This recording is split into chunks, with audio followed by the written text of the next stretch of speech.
ಚಾನಲ್ಗೆ ಸ್ವಾಗತ ಸುಸ್ವಾಗತ. ಬಿಗ್ ಗುಡ್ ನ್ಯೂಸ್ ಕೂಡ ಬಂದಿದೆ, ತಿಳಿಸ್ಕೊಡ್ತೀವಿ. ಚಾನಲ್ಗೆ ಸಬ್ಸ್ಕ್ರೈಬ್ ಆಗಿ, ವಿಡಿಯೋ ಇಷ್ಟ ಆದರೆ ಲೈಕ್ನ ಮಾಡಿ. ಈಗ SSLC ವಿದ್ಯಾರ್ಥಿಗಳಿಗೆ ಅಪ್ಡೇಟ್ ಬಂದಿದೆ. 3 ಪ್ರಾಯೋಗಿಕ ಪರೀಕ್ಷೆಗೆ ಅವಕಾಶ ನಾವು ಕೊಡೋದಿಲ್ಲ ಅಂತೇಳಿ ಘೋಷಣೆ ಕೂಡ ಮಾಡಿದ್ದಾರೆ. ಇದು ಯಾರಿಗೆ ಅಪ್ಲಿಕಬಲ್ ಆಗುತ್ತೆ ಅಂದರೆ, ಇಲ್ಲಿ ವಿದ್ಯಾರ್ಥಿಗಳು ಯಾರೆಲ್ಲ ಕೌಶಲ್ಯ ಇದು ಕೋರ್ಸ್ಗಳು ತಗೊಂಡಿರ್ತಾರೆ. ಲೈಕ್ ಮೂರನೇ ವಿಷಯ, ನಿಮ್ಮ ಮೂರನೇ ವಿಷಯ ಬಂದ್ಬಿಟ್ಟು ಹಿಂದಿ ಇದ್ರೆ ಏನೂ ಪ್ರಾಬ್ಲಮ್ ಆಗೋದಿಲ್ಲ. ತೃತೀಯ ಭಾಷೆಗೆ ಅದ್ರ ಬದಲಿಗೆ ತಂತ್ರಜ್ಞಾನ, ರಿಟೇಲ್, ಬ್ಯೂಟಿ, ವೆಲ್ನೆಸ್, ಎಲೆಕ್ಟ್ರಾನಿಕ್ ಮತ್ತು ಹಾರ್ಡ್ವೇರ್ ಯಾರೆಲ್ಲ ಇರ್ತೀರಾ ಅವರಿಗೆ ಬಿಗ್ ಶಾಕಿಂಗ್ ಅಪ್ಡೇಟ್ ಕೂಡ ಬಂದಿದೆ.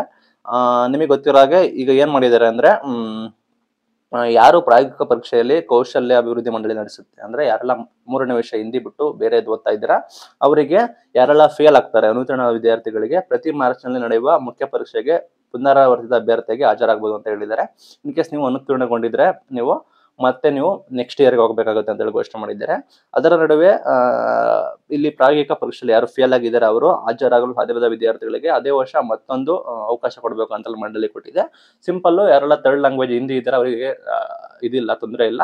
ಅವರು 3 ಪರೀಕ್ಷೆ ಕೂಡ ಬರೀತಾರೆ, ಪ್ರಾಯೋಗಿಕ ಪರೀಕ್ಷೆ ಕೂಡ ಬರೆದು ಹೋಗ್ತಾರೆ ಇದ್ದವರಿಗೆ.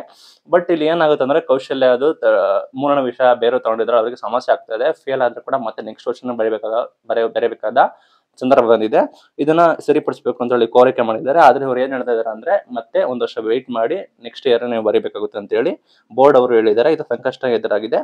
ಯಾರು SSLC ವಿದ್ಯಾರ್ಥಿಗಳು ವೆಲ್ನೆಸ್, ಬ್ಯೂಟಿ ಆ ರೀತಿ ಮೂರನೇ ವಿಷಯನ ಬೇರೆ ತಗೊಂಡಿದ್ದಾರೆ ಅವರಿಗೆ ಬಿಗ್ ಶಾಕಿಂಗ್ ನ್ಯೂಸ್ ಆಗಿರ್ಬೋದು ಇದು ಅಂತ ಹೇಳಕ್ ಇಷ್ಟಪಡ್ತೀನಿ. ಎರಡನೇದು, SSLC ಪರೀಕ್ಷೆ ಬಂದ್ಬಿಟ್ಟು ಈ ವರ್ಷ ಫುಲ್ ಕಟ್ಟುನಿಟ್ಟಾಗಿರುತ್ತೆ ಅಂತ ಘೋಷಣೆ ಮಾಡಿದ್ದಾರೆ. ಮೊದಲನೇ ಬಾರಿಗೆ ಹಿಸ್ಟ್ರಿಯಲ್ಲಿ ಮೊದಲನೇ ಬಾರಿಗೆ ಒಂದು ಎಕ್ಸಾಮ್ ಸೆಂಟರ್ ತರಬೇಕು ಅಂದ್ರೆ DC ಅವರ ಸೈನ್ ಕಡ್ಡಾಯ, DC ಅವರ ಅನುಮತಿ ಕಡ್ಡಾಯ ಅಂತ ಘೋಷಣೆ ಮಾಡಿದ್ದಾರೆ. ಎಲ್ಲಾ ಕಡೆ CC ಕ್ಯಾಮೆರಾ ಅಳವಡಿಕೆ ಮಾಡಿದ್ದಾರೆ. CC ಕ್ಯಾಮೆರಾ ಕಡ್ಡಾಯ ಆಗಿರುತ್ತೆ. ಅದನ್ನೇ BO ಅವರು ತಮ್ಮ ಆಫೀಸ್ ನಲ್ಲಿ ಕೂತ್ಕೊಂಡು ನೋಡೋ ರೀತಿ ಮಾಡಿದ್ದಾರೆ. ಒಟ್ಟಾರೆ ಈ ಬಾರಿ SSLC ಪರೀಕ್ಷೆ ಕಟ್ಟುನಿಟ್ಟಾಗಿ ಸ್ಟ್ರಿಕ್ಟ್ ಆಗಿ ಮಾಡ್ತಾ ಇದ್ದಾರೆ. ಅದಕ್ಕೋಸ್ಕರ ವಿದ್ಯಾರ್ಥಿಗಳು ಯಾರೆಲ್ಲ ಪರೀಕ್ಷೆ ಬರೆದಿದ್ದಾರೆ ಅವರು ಅಲರ್ಟ್ ಆಗಿರೋದಕ್ಕೆ ಇಷ್ಟಪಡ್ತೀನಿ. ಇದು ವಿಡಿಯೋ.